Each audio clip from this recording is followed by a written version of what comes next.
Hi everybody, আমরা এখন আছি সমুদ্রে। দেখেন অনেক অনেক দূর দেখা যায় না, বিশাল পানি আর পানি, চতুর্দিকে পানি আর পানি। আমাদের একটা নৌকা, অনেক বড় নৌকা। এই নৌকার যে মাঝি তাই দেখতে পাচ্ছেন, তাই ইতিমধ্যে গান ধরছে, সুন্দর একটা গান। গুড মর্নিং জি এভরিবডি,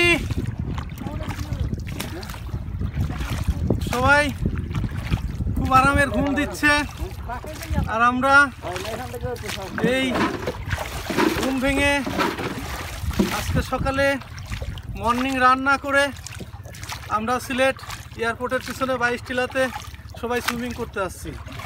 আজকে সুইমিংয়ে অংশগ্রহণ করেছেন আমাদের বিশিষ্ট ব্যক্তিত্ব নিজামুদ্দিন তালুকদার, খোরশেদ আলম, হাসান মাসুদ হিল্লোল, রেজাউল করিম, মার্চেন্ট বিজনেসম্যান শামীম আহমেদ,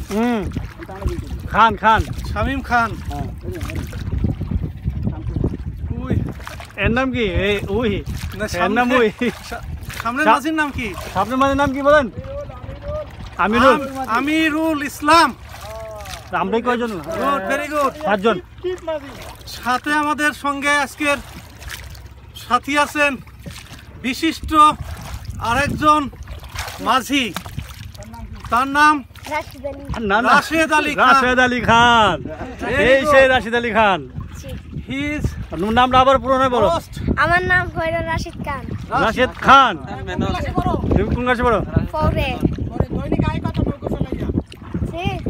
জি 500 600 লাগে 1200 হলা।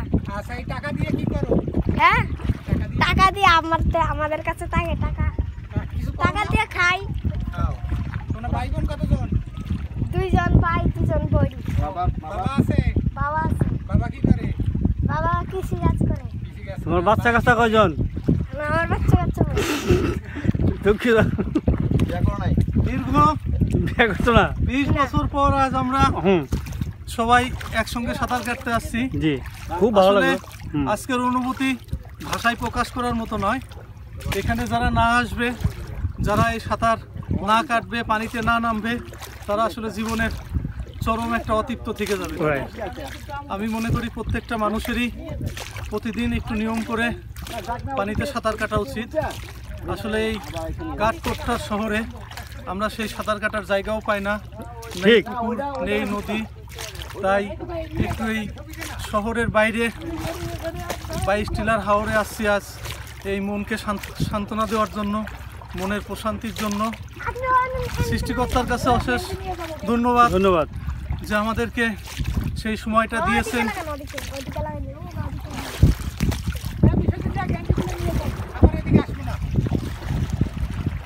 আমাদের নৌকা ভ্রমণ অনেক ভ্রমণ হ্যাঁ বলেন, সাঁতার প্রতিযোগিতা। দাদা আরেকটু কথা রয়েছে। আমরা ছোটবেলায় অনেক করেছি জার্নি বাই বোট। স্কুলের প্রত্যেকটা ক্লাসেই আগে রচনা মুখস্থ করতে গেলে আমাদের জার্নি বাই বোট মুখস্থ করতে হতো। গদ বাঁধা বইয়ের কিছু অংশ আমরা মুখস্থ করতাম, আর পরীক্ষায় আসলে সেটাই লিখে দিয়ে আসতাম। আসলে এই জার্নি বাই বোট, এইটা বাস্তবে বোটে জার্নি না করলে আর পানিতে না নামলে বোঝা যায় না এটা কত শান্তির এবং কত কষ্টের। তাই আজকে আমরা যেটা উপভোগ করলাম, আমরাও চাই আমাদের পরবর্তী জেনারেশন, ছেলেমেয়েরা, এরাও যেন বাস্তবে এখানে এসে বা এরকম পরিবেশে এসে এদের জীবনকে উপভোগ করতে পারে। তাহলে আর এদের গদ বাঁধা বই মুখস্থ করে কোনো কিছু আর পরীক্ষার খাতায় লিখতে হবে না। রাইট, ধন্যবাদ। এটা হাততালি দেন। আর আজকে সাঁতারে চ্যাম্পিয়ন হয়েছে কিনা? বিশ্বজিৎ দা। সাঁতারই হলো না, কেউ চ্যাম্পিয়ন না, চ্যাম্পিয়ন প্রতিযোগিতা কেন হবে? হ্যাঁ, সিলেকশন করা হবে। এত সহজ নাকি?